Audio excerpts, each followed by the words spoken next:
El Alzheimer es un tipo de demencia que causa problemas con la memoria, el pensamiento y el comportamiento. Los síntomas generales se desarrollan lentamente y empeoran con el tiempo, hasta que son tan graves que infieren en las tareas cotidianas. Es una enfermedad neurodegenerativa, es la primera causa de enfermedad neurodegenerativa que existe. ¿Qué quiere decir que sea neurodegenerativa?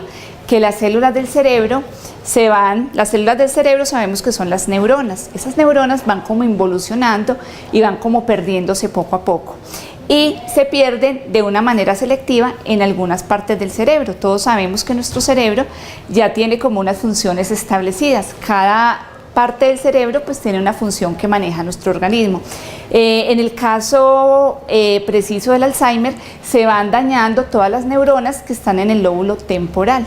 En el lóbulo temporal es donde vamos almacenando toda la memoria nueva. Por eso es que las personas que tienen enfermedad de Alzheimer recuerdan todo su pasado, lo pueden describir de una manera muy precisa, pero les cuesta mucho adquirir nueva información. Esta enfermedad es bastante común, generalmente en personas mayores de 60 años y puede ser hereditaria y adquirida o no tiene cura, pero hay tratamientos para los síntomas y se continúa investigando. Si bien los tratamientos actuales para el Alzheimer no pueden detener el avance de la enfermedad, sí pueden mejorar la calidad de vida de las personas. ¿Qué factores me pueden desencadenar un Alzheimer? ¿O qué factores me hacen como esa predisposición? Por ejemplo, sufrir de depresión, también haber tenido muchos accidentes cerebrovasculares, tener isquemias cerebrales repetidas. También un factor de riesgo muy importante es tener poca escolaridad. O sea, nosotros podemos hacer una enfermedad de Alzheimer, pero si tenemos, como si hemos estudiado, si hemos leído bastante, tenemos una reserva cognitiva alta, entonces tal vez no se nos vaya a notar. En cambio, si por lo menos no leemos, no estudiamos, como que no utilizamos mucho la mente, entonces se nos va a notar muchísimo más, así sea algo muy pequeñito. El cerebro está formado por millones de neuronas que interconectadas permiten regular todas y cada una de las funciones del cerebro, cuerpo y la mente, desde respirar, pasando por comer o dormir, hasta la capacidad para razonar, para enamorarnos o para discutir con alguien. Todo esto pasa por el control cerebral, siendo solo una parte de todas las funciones del cerebro. Lo importante también es detectarlo a tiempo, no dejarnos coger ventaja y consultar pues cuando ya no haya mucho que hacer, ¿sí? Entonces cuando empezamos a darnos cuenta que se nos están olvidando las cosas, que guardamos algo en un lugar y después no recordamos dónde lo guardamos, o que hacemos muchas preguntas reiterativamente, que vamos teniendo como ese tipo de olvidos, entonces sería bueno pues como ponernos alertas y consultar. También, por ejemplo, cuando estamos en una conversación y empezamos a tener bloqueos, se llaman bloqueos anómicos, que yo no encuentro la palabra que voy a decir y me quedo como pegada pensando, bueno, eso también sería como un signo de alarma para tener en cuenta.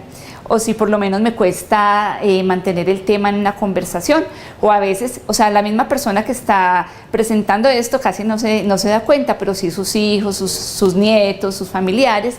En la actualidad, muchas personas jóvenes olvidan palabras o cosas y presentan algunos bloqueos mentales, pero realmente no es que sea síntoma de esta enfermedad, menciona la neuróloga. En el caso de la ceja, esta es una consulta frecuente. Tenemos que empezar a prevenir. Primero, ejercitar nuestra mente, hacer ejercicio, tener una dieta saludable, leer mucho, leer, o sea, instruirnos, porque si nos quedamos en la casita viendo televisión, pues la mente se nos va como a empezar a deteriorar. Y bueno, si yo tengo en mi casa un abuelito o un padre que tiene esta enfermedad, pues simplemente no me debo burlar de él cuando por ejemplo esté en una conversación y él salga con un tema diferente, pues no nos debemos burlar, porque ¿qué va a hacer la persona mayor? Cuando esté en la familia, pues simplemente no va a hablar y va a empezar a aislarse, porque sabe que si habla todos se van a burlar de él, entonces empieza a ser como apático, a quedarse calladito y como a sentirse pues muy triste. También tenemos que pensar y tener en cuenta que esa persona, ese ser humano que es mi mamá o mi papá, que tienen esta enfermedad, fueron los que me cuidaron a mí cuando yo era pequeña, cuando yo tampoco sabía nada ni conocía el medio y era una persona completamente indefensa. Así también ellos están indefensos, ellos ya no reconocen el peligro, tal vez ni reconozcan nuestro nombre, ya ellos no saben quiénes somos nosotros, pero nosotros sí sabemos quiénes son ellos.